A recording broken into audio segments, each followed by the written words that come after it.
राजकीय राजकारणामध्ये निवडणूक चिन्हाची लढाई ही राजकीय अस्तित्वाची लढाई मानली जाते. शिवसेनेचं धनुष्यबाण हे जे चिन्ह आहे, या चिन्हावरून सर्वोच्च न्यायालयामध्ये जो युक्तिवाद सुरू आहे, शिवसेनेचे जे दोन गट निर्माण झालेले आहेत, उद्धव ठाकरेंची शिवसेना आणि एकनाथ शिंदेची शिवसेना, या दोन्ही गटांनी दावा केलेला आहे. कारण भारताच्या राजकारणामध्ये निवडणूक चिन्ह हे राजकीय पक्षाची ओळख असते. कारण निवडणूक चिन्हाचं नुसतं नाव जरी घेतलं तरी तो राजकीय पक्ष आठवतो. नुसतं कमळ हे चिन्ह बोललं की आपल्याला लगेच भाजपची आठवण होते. म्हणजे या देशामध्ये निवडणूक चिन्ह ही राजकीय पक्षाची ओळख मानली जाते.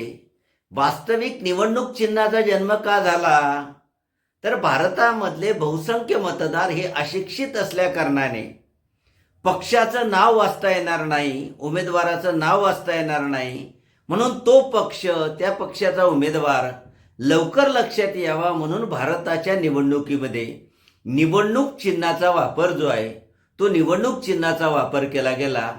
आणि निवडणूक चिन्ह हे मतदाराच्या मनामध्ये एवढं भिनलेलं असतं की ते चिन्हामुळे त्या पक्षाची ओळख निश्चित होते.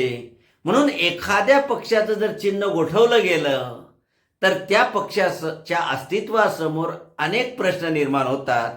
कारण वर्षानुवर्ष मतदारांची भावनिकता त्या चिन्हाशी जोडलेली असते आणि जर अचानक चिन्ह बदललं तर मतदारांपर्यंत नवीन चिन्हाचा प्रचार करणं फार जिकरीचं काम जे आहे ते जिकरीचं काम असतं. म्हणून प्रत्येक राजकीय पक्षामध्ये जेव्हा फूट पडते तेव्हा सर्वात महत्त्वाचा प्रश्न निर्माण होतो की हे चिन्ह कोणाला मिळेल.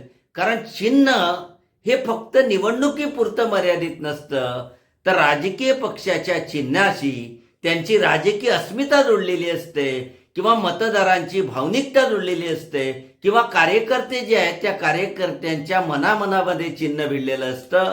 म्हणून शिवसेनेचं जे धनुष्यबाण चिन्ह आहे, या धनुष्यबाण चिन्हाबद्दल दोन्ही गट एवढे आक्रमक का झालेले दिसून येतात. कारण भारताच्या राजकारणामध्ये राजकीय पक्षाची जी ओळख आहे, ही राजकीय पक्षाची ओळख ही प्रामुख्याने चिन्हाशी निगडीत असल्या कारणाने किंवा राजकीय पक्षाच्या भवितव्याला निवडणूक चिन्ह हे महत्त्वाचं मानलं जात असल्या कारणाने ही लढाई ही प्रामुख्याने राजकीय अस्तित्वाची लढाई जी आहे ती राजकीय अस्तित्वाची लढाई बनलेली आहे.